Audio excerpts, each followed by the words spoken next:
This is a 1992 four-wind sundowner 225. I'm having problem with the motor. I can't even tell what kind of motor it is.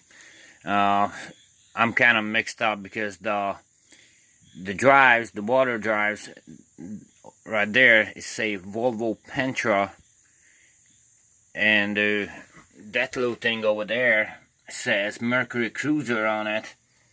So somebody told me this is a Chevy 454 V8, but I'm not sure. But I need some help with this, some comments if anybody knows anything about it. I have spark. Seemed like I checked I pulled one of the plugs. It was sparking. It got fuel in it, and I'm putting new battery in it, and this is what I'm getting. I don't know if you guys can help me out.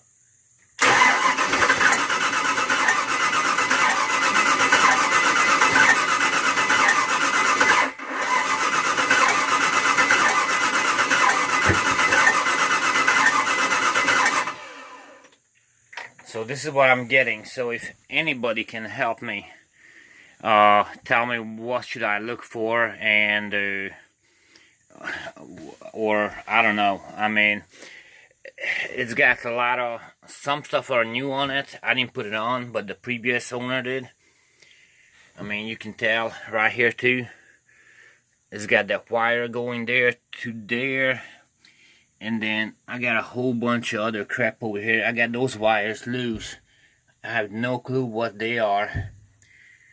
I got those wires there.